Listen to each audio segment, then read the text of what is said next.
फ़ायदा हो जाए, और अगर आप इन वीडियोज़ को शेयर करोगे तो दूर दराज जो बच्चे हैं उनको भी फ़ायदा हो जाएगा। तो आज हमने और एक एमएड 4th सेम के लिए और एक जो इंग्लिश एजुकेशन में और एक टॉपिक चुना है। ऑलरेडी इस पर हमने ऑलरेडी एक वीडियो दिया है, तो मैंने सोचा आज हम इस पर और एक वीडियो देंगे। जो मेन प्रिंसिपल्स है, ये हर साल एग्ज़ाम में आता है कि ये जो इंग्लिश एजुकेशन है इसके क्या प्रिंसिपल्स हैं, तो उसके जो मेजर प्रिंसिपल्स है आज हम इस वीडियो में आपसे हम शेयर करेंगे। तो पहले तो जो यूनेस्को वाले हैं उन्होंने डिफाइन किया है English education as a process intend to respond to student diversity by increasing their participation and reducing exclusion within and from education. It is related to attendance, participation, achievement of all students,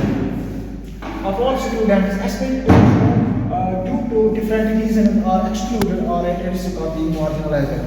तो UNESCO वालों ने इसकी definition ये बोली है, मगर हम भी इसकी डिफिनीशन मतलब ये बोल सकते हैं कि इंग्लिश एजुकेशन का मतलब होता है कि जो हमारे पास डिसेबल्ड बच्चे होते हैं, जिनको कोई प्रॉब्लम होती है, चाहे उनमें मेंटल प्रॉब्लम है या स्लो लर्नर है या इसी तरह से हियरिंग प्रॉब्लम है, विजुअल प्रॉब्लम है, उन बच्चों को जब हम पढ़ाएंगे ना, उन बच्चों के साथ that subject is called English education. तो उसके जो मेजर प्रिंसिपल्स है इस शॉर्ट वीडियो में हम बोलेंगे।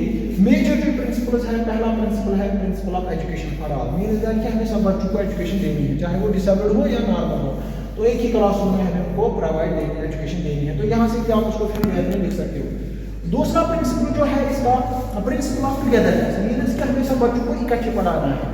तो वो सेकंड प्रिंसिपल है इंग्लिश एजुकेशन का प्रिंसिपल ऑफ टुगेदरनेस। उसके बाद है और एक प्रिंसिपल है principle of equality, means that कि all the students should be treated equally in the school and there should not be any kind of discrimination on the basis of their disabilities. तो ये है, इसमें आप यहाँ से भी इसको देख सकते हो, ये है third principal, principle of equality.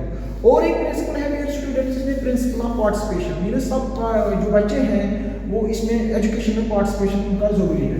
English education provides opportunities for the students with disabilities for the active participation equally. तो ये भी एक इसका फोर्थ प्रिंसिपल है, प्रिंसिपल ऑफ पार्टिसिपेशन। और एक प्रिंसिपल है इसका that is principle of acceptance, means principle of zero rejection, means हमें किसी बच्चे को तालीम से बाहर नहीं रखना है, सबको हमें इसमें एजुकेशन दी है।